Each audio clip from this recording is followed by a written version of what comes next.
Olá, muito boa noite. O TN2 começa com uma boa notícia. Já está em casa a menina que foi atacada por um pitbull, levou 100 pontos na cabeça, gente. A Ana Júlia precisou fazer um enxerto e espera agora voltar à rotina de estudos e também de brincadeiras.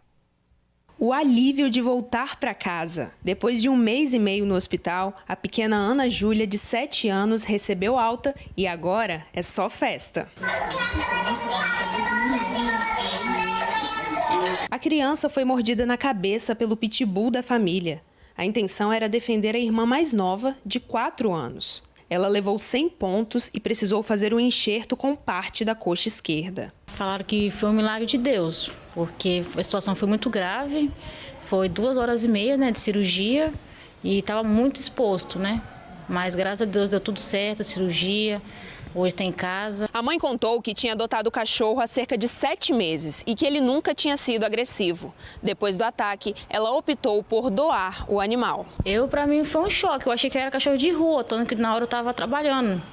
Para mim, foi um espanto, porque ele nunca apresentou nada assim de querer atacar, nada disso. Agora, Ana Júlia vai se recuperar em casa. Precisa continuar usando essa touca para proteger os pontos e fazer acompanhamento médico semanal. Dia 2 eu já tenho que voltar para poder passar pelo cirurgião de novo e esperar agora para poder cicatrizar bem, para poder estar fazendo o procedimento da peruca, poder fazer o procedimento também para avaliação para poder fazer o implante. E agora é só esperar mesmo. Como é que é a sensação de estar de volta para casa, encontrar todo mundo? Como é que você está se sentindo? Muito bem. E o que mais que você fez? Você brincou? O que você fez ou o que você pretende fazer agora? Brincar. Pra me ensinar. Tava com saudade dela? Sim. Ela já volta a estudar na próxima semana. A única restrição é não fazer educação física, mas dançar com as irmãs, se maquiar, pintar as unhas e brincar muito, tá liberado.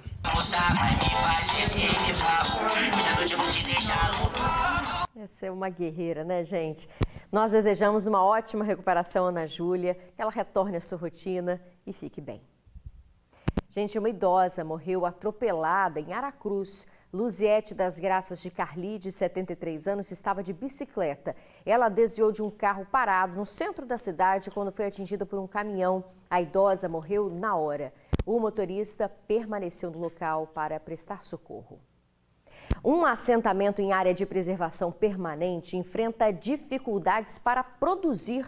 Um dos problemas é a estrada, que está em péssimas condições. A comunidade cobra solução para o problema.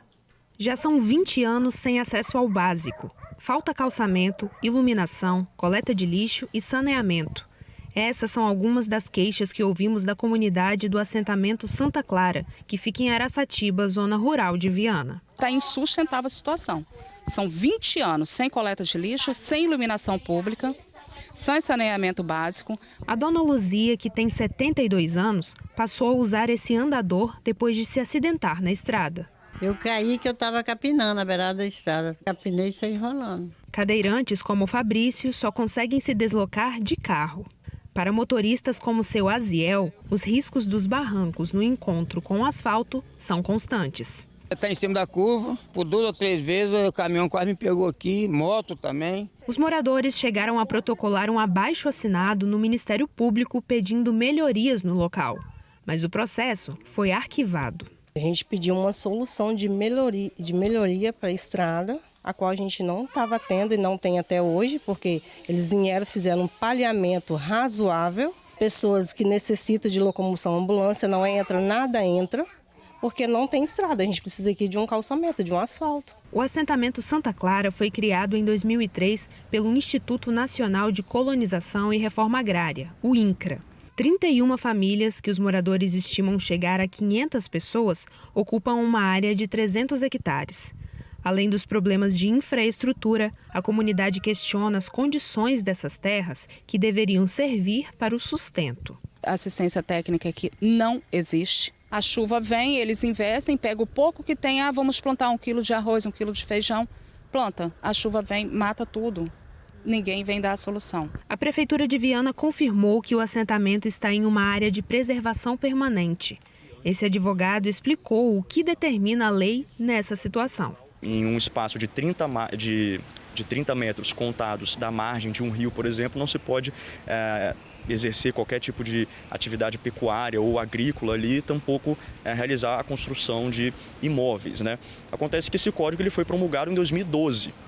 Então, o que fazer com os assentamentos rurais, por exemplo, com as construções que já se encontravam ali antes da promulgação desse código? Foi então que se estabeleceu um marco temporal, né, salvo engano, esse marco temporal de 2008, que diz o seguinte, que os imóveis rurais consolidados ali nessa área de preservação permanente antes do ano de 2008, esses imóveis, então, eles poderiam continuar existindo ali. Ele explica de que forma o assentamento pode ser impactado, já que foi formado antes dessa legislação. Se ficar evidenciado ali, né, por meio de fiscalizações dos órgãos ambientais, estaduais, municipais, até mesmo federais, que a presença, né, desses imóveis rurais ali naquela área de preservação permanente está gerando risco de erosão, por exemplo, está gerando risco de contaminação de lençol freático ou daquele curso hídrico, então as pessoas podem sim ser removidas. Acontece que essa remoção vai ter que se dar mediante indenização dessas pessoas. O INCRA informou em nota que o assentamento recebeu uma visita técnica que levantou as principais necessidades da área. Disse também que a previsão é de mais verbas para os próximos anos. Esse orçamento vai permitir ações ambientais, de infraestrutura e liberação de crédito para estimular o empreendedorismo local. O INCRA reconheceu que a produção de hortaliças e de leites e seus derivados no assentamento Santa Clara tem impacto econômico no município. Isso revela a capacidade da área de geração de emprego e renda. Informou ainda que estuda criar uma feira da reforma agrária na sede do órgão, que fica em São Torquato, Vila Velha. O objetivo é estimular a produção e o consumo de alimentos da agricultura familiar. O que a comunidade espera é que uma solução efetiva não demore mais 20 anos. Sobre o acesso ao assentamento, a Prefeitura de Viana disse que vai fazer um paliativo no local.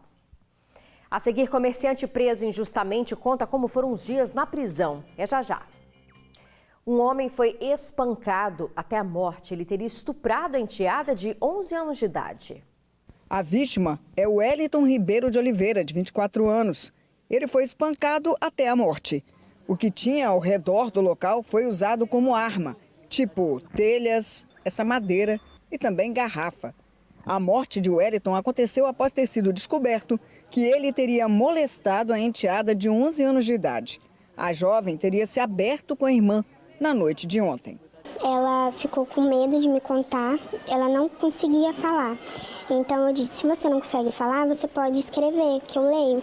E chorando muito e perguntando se minha mãe acredita nela.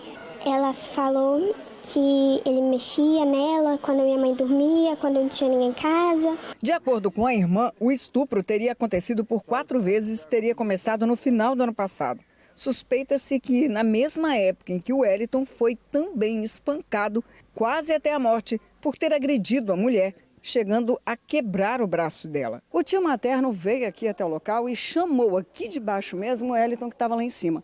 Quando ele saiu e começou a perguntar o que estava acontecendo, o tio falou, você não sabe? Estuprou minha sobrinha. Quando o Wellington ouviu isso, tentou fugir. Correu pela casa e, olha, pulou aquele muro ali. Só que aqui embaixo na rua já tinham alguns moradores que ouviram tudo e ficaram revoltados. O Wellington não conseguiu escapar. Começou apanhando ali e terminou morrendo espancado naquele local ali. Os homens que participaram do espancamento teriam envolvimento com o tráfico na região. O SAMU chegou a ser chamado, mas ao chegar, o Wellington estava morto. A criança agora está com o pai.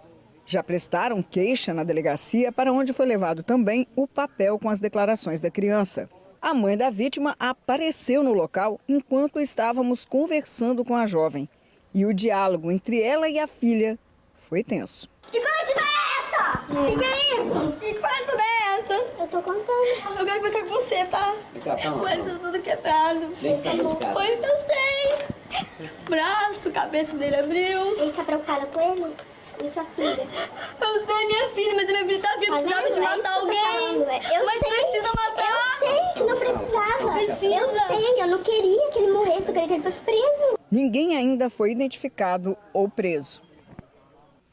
Bom, a criança agora está sob os cuidados do pai. Já está com a família o comerciante preso no lugar do irmão na Serra. Você viu esse caso aqui no TN. Ícaro foi solto ontem à noite. A chegada em casa foi de festa. Vamos, graças a Deus, gente. Graças a Deus. Ícaro Turíbio, de 30 anos, passou momentos de sufoco. Ele ficou preso por 4 dias no centro de triagem de Viana, depois de ser detido no lugar do irmão dele. A acusação, um assassinato. Dentro da cadeia, ele passou todo tipo de constrangimento. Eu já cheguei lá com medo, já cheguei lá pedindo a Deus para não ser humilhado, para ninguém me bater, nem nada. Eu com dificuldade de andar, né, mancando. Você tem que tirar sua roupa toda, agachar para eles lá, eu com dificuldade de agachar, mostrando que eu não tinha...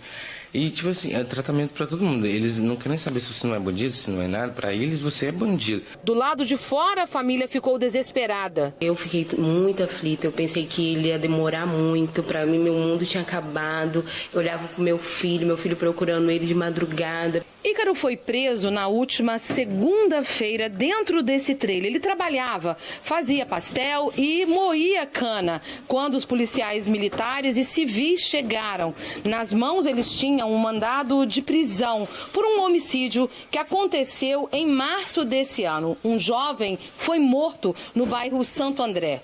Na hora, Ícaro tentou argumentar com os policiais. Disse que ele não havia feito nada de errado e que provavelmente esse crime seria atribuído ao irmão dele, que insistentemente vinha utilizando a identidade dele. E expliquei para eles que meu irmão estava usando meu documento. Expliquei para eles que não era eu, tinha testemunha, tinha vizinho, todo mundo aí sabe que eu sou trabalhador.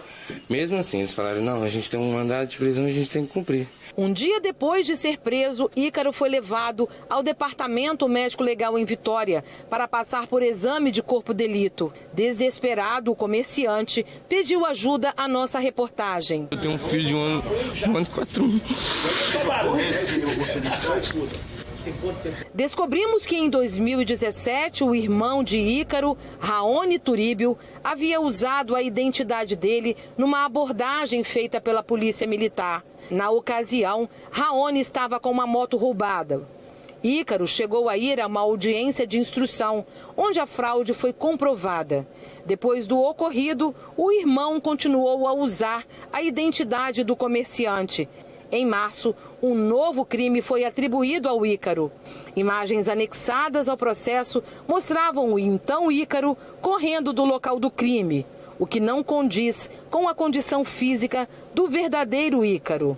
E foram esses erros que acabaram sendo reconhecidos durante a audiência de custódia, realizada nessa quinta-feira. Ele dava meu nome só para se livrar, não pensava no fato que eu tenho um filho, que eu estou acidentado, que eu sempre ajudei ele. Meu dinheiro é para minha família, trabalhar. Aí a gente juntando dinheiro, a gente tinha que pegar o dinheiro e dar na mão do advogado para ele juntar as provas que a justiça já tinha. Na decisão, a juíza afirma que o nome de Ícaro Turíbio seja retirado do processo e seja incluído o nome do irmão dele, Raoni Turíbio.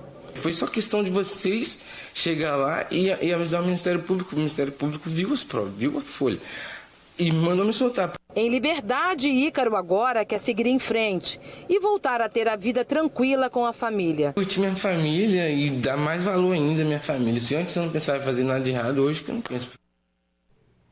Olha, o Ministério Público do Estado afirmou que analisou com muito zelo as provas constantes nos autos no momento da audiência de custódia que foi realizada ontem e que identificou que havia os indícios de que a pessoa que foi presa não era a mesma que tinha o mandado de prisão em aberto. Dessa forma, diante do cenário apresentado, foi decidido pela soltura.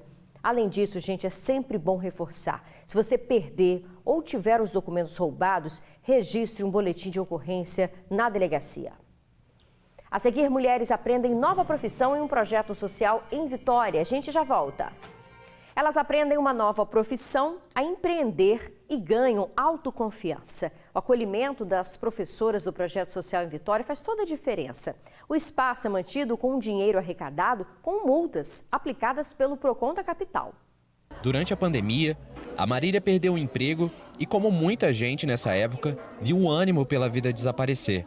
Em meio a esse período tão difícil, ela conheceu um projeto social que mudou seus caminhos. Para mim foi muito importante. Hoje eu estou aqui fazendo curso de costureira para me profissionalizar e seguir adiante minha vida. Para mim foi muito importante. O projeto abriu as portas para a gente de tal forma, abraçou e eu estou aqui. O Fazendo Arte é um projeto voltado para mulheres que funciona nessa casa pertinho do Parque Moscoso. Em Vitória, as multas que são pagas por empresas que desrespeitam o Código do Consumidor são investidas em projetos educativos. E o Fazendo Arte é um dos que funcionam com esses recursos. Temos aqui um edital de chamamento público, né, com diversos projetos em diversos eixos. Esse, por exemplo, é o eixo mulher, mas temos para jovens, empreendedores digitais, enfim. Nós lançamos um edital e aí todos os projetos que tiverem interesse, eles participam desse edital, a nossa equipe qualifica a todos aqueles que atenderem os requisitos para que a gente possa aportar recursos e fomentar as atividades como essa daqui. Muitas chegam aqui em situação de vulnerabilidade social e encontram um espaço onde recebem apoio para florescer. As mulheres chegam aqui, em sua grande maioria, encaminhadas pelo CRAS, pelo CREAS, pela unidade de saúde, às vezes, em sua grande maioria, com depressão, com angústia, com medo, com síndrome do pânico. Então a gente acolhe essa mulher e ela começa a participar das oficinas e aí ela vai se empoderando. Tem algumas que já empreendem e aí através do projeto elas melhoram o seu negócio e tem outras que não sabiam nada e a partir do projeto elas começam a empreender e a gerar renda. Aqui na Casa do Fazendo Arte há significado em cada sala, em cada corredor e em cada parede. Nesse espaço, por exemplo, as mulheres puderam retratar a sua singularidade através das próprias mamas, cada uma com a sua cor, com o seu formato, com o seu tamanho, e assim deixar nas paredes a própria identidade. Entre os muitos cômodos cercados de história, encontramos esse banheiro aqui. Olha esse teto. Aqui, cada passarinho retrata uma mulher do projeto, cada uma em seu momento, algumas voando, outras saindo da casca e outras retornando ao ninho. Tem mulheres que é vítima de violência doméstica. E aí ela vem para o projeto e a partir da vinda dela para o projeto, ela começa a ter uma nova dimensão, inclusive sobre ela mesma. E como aqui nenhum detalhe é vazio, cada passarinho é feito de pedaços de vestido de noiva. A Gabi conheceu o projeto em 2021, virou aluna, se transformou em professora e hoje trabalha transmitindo tudo o que aprendeu nesse espaço. Eu acho que todo mundo que entra aqui sente uma coisa tão acolhedora, tão boa, que dificilmente a gente consegue sair daqui. Hoje eu não dou aula só no projeto, por exemplo. Eu já tenho aula em armarinho, já tenho aluno particular de bordado. Tudo começou a partir daqui. A casa está de portas abertas para receber interessadas em realizar qualquer uma das inúmeras oficinas que são realizadas de segunda a sexta-feira, de 9 às 17 horas. A gente está reservando quase R$2 milhões esse ano para um investimento maciço no desenvolvimento, aqui no empreendedorismo, porque isso melhora as relações de consumo e a gente acaba ajudando a todos. Não é só para a mulher, mas também para a família dessa mulher, porque quando ela está bem, ela é uma mulher melhor, ela é uma mãe melhor, ela é uma esposa melhor. A casa é muito acolhedora, as mulheres são muito acolhedoras também. Para mim, eu acho muito importante. Muito bacana, parabéns, viu? Boa noite para você, um ótimo fim de semana, até segunda.